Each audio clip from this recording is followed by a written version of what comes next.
PMC Learning Center. Learn like a pro. Hey everyone, and welcome. Today, we're going to pull back the curtain on one of the most fundamental processes in the universe, diffusion. It's this invisible force that's constantly at work, shaping everything from the air we breathe to the tea we drink. Think of it as a basic blueprint for how things move, and we're going to map it out piece by piece. I mean, you've definitely experienced this, right?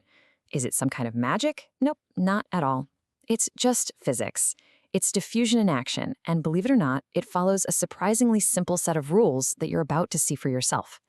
So, here's our game plan for today. We'll start with the absolute basics, the blueprint of diffusion. Then, we'll look at some evidence that's hiding in plain sight.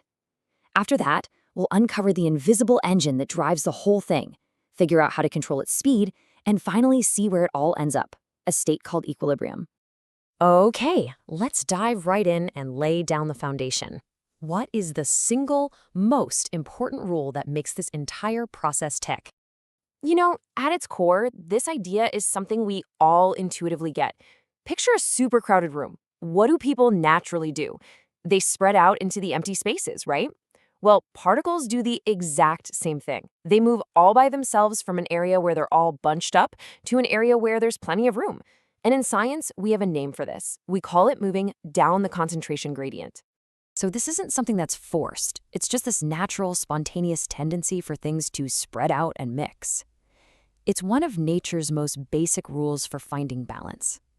You could even say it's the universe's push towards a little bit of healthy chaos, or entropy, happening right at the molecular level. All right, so once you get that basic rule, that things just naturally spread out, you'll start seeing it happening absolutely everywhere. Let's check out a few examples you probably see all the time. Think about it for a second. When you drop a tea bag into hot water, what happens? You see the colors spread out. That's diffusion happening in a liquid. And the smell of perfume, or maybe bacon cooking in the kitchen, that's just diffusion happening in a gas. It's the exact same principle at work, particles just spreading out, happening in different states of matter.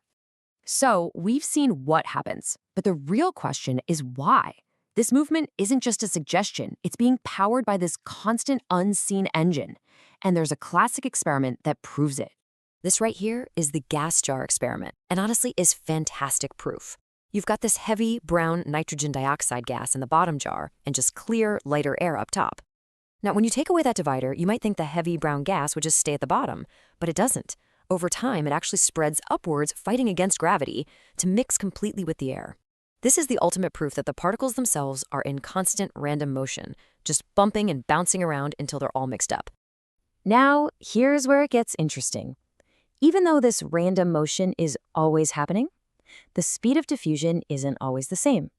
You can think of it like there's a control panel with a couple of really important levers we can pull to change things up.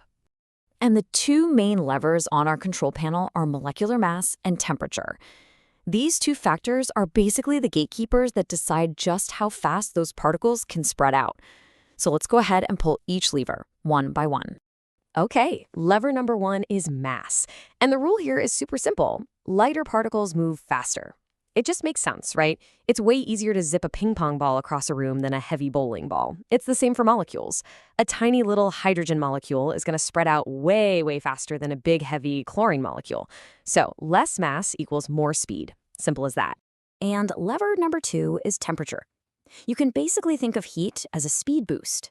When you add heat, you're just pumping those particles full of energy, kinetic energy. This makes them zip around faster, collide more, and spread out much more quickly. It's exactly why your tea diffuses faster in hot water than it does in cold water. So the rule is more heat equals faster diffusion. So let's recap.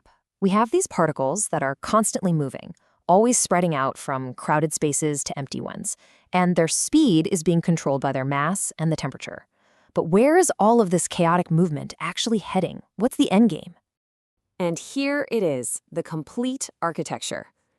The concentration gradient is the engine. It's what gets the whole process started. Temperature is the accelerator, giving everything a big boost of energy. And the particle's own mass acts like the brakes, providing some resistance. It's a complete system, and it's all driving towards one final destination. And that destination is called equilibrium. After all that chaotic random motion, the particles finally get spread out as evenly as possible. This is the most stable state they can be in. Now, the movement doesn't actually stop. The particles are still zipping around, but for every particle that moves one way, another moves back, creating this perfect dynamic balance, from chaos to order. And that's the thing. From a single cup of tea right here on Earth to the swirling gases in a star millions of light years away, this simple architecture provides a universal blueprint for movement and balance. It's everywhere. So it really makes you wonder, where else is this fundamental process shaping our universe, maybe in ways we haven't even noticed yet?